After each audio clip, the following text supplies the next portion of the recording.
Um bom dia na paz de nosso Senhor e Salvador Jesus Cristo.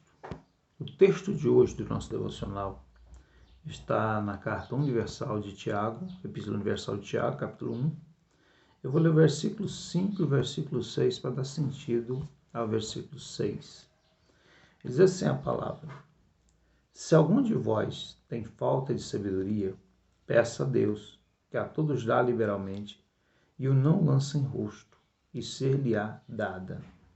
Peça, porém, com fé, não duvidando, porque o que duvida é semelhante à onda do mar, que é levada pelo vento e lançada de uma parte para outra.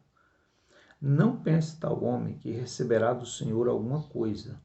O homem de coração dobre é inconstante em todos os seus caminhos, mas glorie-se o irmão abatido na sua exaltação.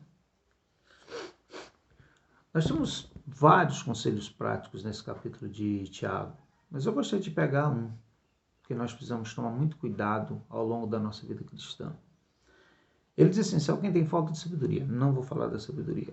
Eu quero falar do seguinte versículo que ele coloca adiante. Ele diz assim: se alguém tem falta de sabedoria, peça a Deus. Então, qualquer coisa que falta na nossa vida, nós podemos pedir a Deus. Deus é dono e soberano e controlador de todas as coisas. Mas o que ele diz é o seguinte: mas não peça duvidando, porque aquele que duvida é semelhante à onda do mar.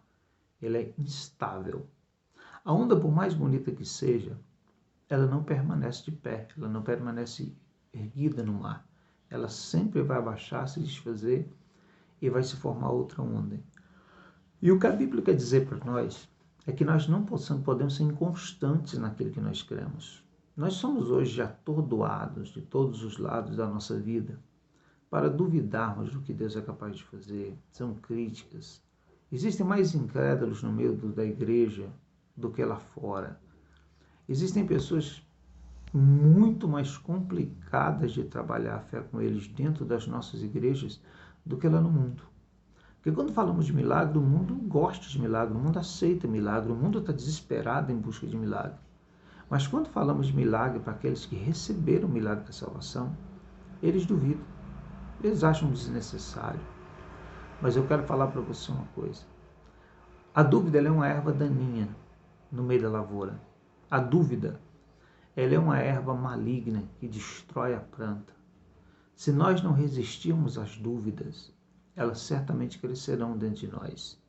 Se nós não resistirmos às dúvidas que virão à nossa vida, ela realmente vai emergir e vai dominar todo o nosso conceito de fé. Pense bem, toda a vida cristã e toda a pregação do Evangelho, ela é fundamentada na fé, na crença. Todas as coisas que nós vivemos para Deus é fundamentada na fé. Se você parar e tentar alguns conselhos de alguém, você pode parar e pensar: gente, será que Deus existe mesmo? Será que essa palavra que dizem ser a palavra de Deus, isso aqui é a palavra de Deus mesmo? E nós teríamos tantos motivos de duvidar, porque nós não vimos a Jesus pessoalmente. Nós conhecemos a sua história, nós conhecemos a pregação do Evangelho. Mas eu quero te falar dentro do que eu disse ontem. Mas se tudo isso não fosse de Deus e não fosse espiritual, será que permaneceria tantos séculos como tem permanecido a pregação do Evangelho? Eu quero te falar uma coisa: cuidado para você não alimentar as suas dúvidas. Cuidado para você não buscar coisas que façam a sua dúvida crescer. Programas de televisão, filmes, séries, informações de internet, informações de jornais, livros ruins, inspirados pelo diabo para levar as pessoas à dúvida e a descrer no Deus Todo-Poderoso. Se você convive com isso, você está alimentando a tua dúvida, quando você deveria estar alimentando a tua fé. A Bíblia diz que a fé vem pelo ouvir, e o ouvir da palavra de Deus. O povo hoje não tem tempo mais de ouvir a palavra. Os cultos das igrejas foram reduzidos, não foram por causa da pandemia, foram reduzidos por causa da preguiça do povo de Deus. Os cultos foram reduzidos há muito tempo. Algumas igrejas estão sentindo diferença quando dizem para fazer 2 cultos por semana. quando diz para fazer um culto por semana. Muitas igrejas não tiveram abalo nenhum. Eu até acho que foram esses pastores mesmo que planejaram a ideia de um culto ou 2 cultos por semana, para eles terem mais tempo de alimentar as dúvidas e de alimentar uma vida humana e natural. Olha bem, você escolhe na sua vida se você quer crer ou se você quer duvidar. Você tem a capacidade de escolher se você quer acreditar no Evangelho ou se você quer duvidar de tudo que nós temos pregado, de tudo que a igreja tem ensinado durante séculos.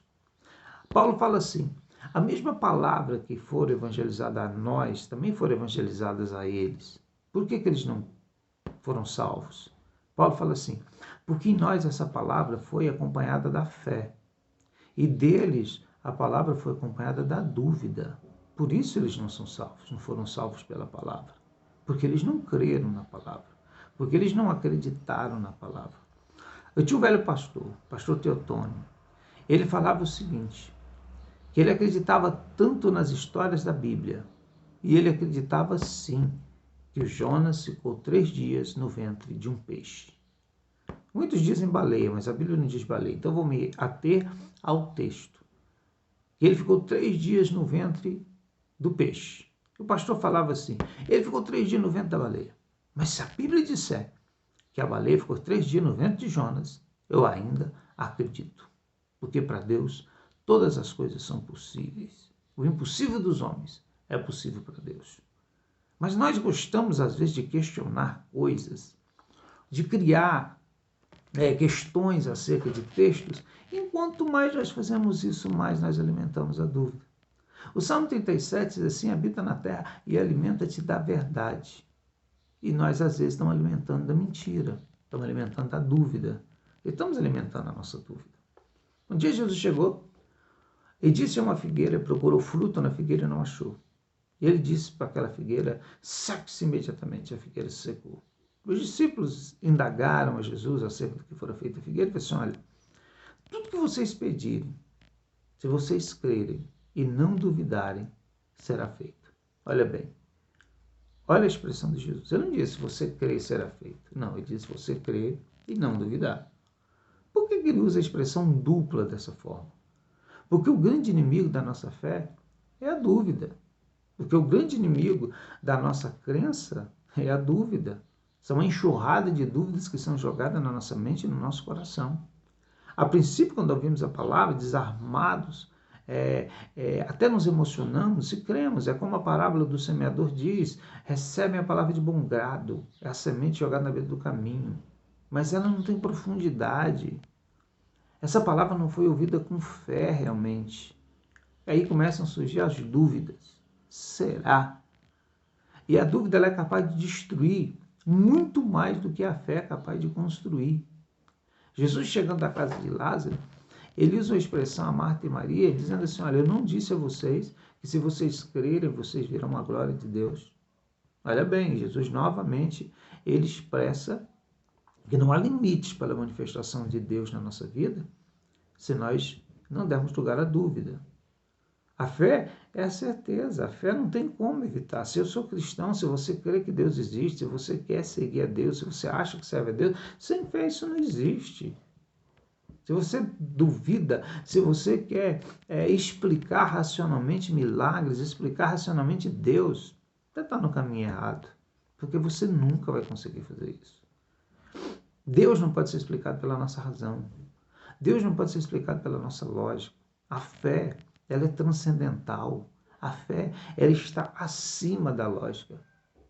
Tem coisas que dá para entender na lógica, a fé, mas nem todas serão entendidas assim. Mas a dúvida dá. A dúvida é totalmente lógica. Observe que a dúvida ela é lógica em todos os seus sentidos. E talvez você esteja alimentando muito mais as suas dúvidas do que a sua fé. Se alimenta a fé através da palavra de Deus, através do Evangelho. Mas às vezes é melhor ficar em casa, né? Do que estar num culto de ensino.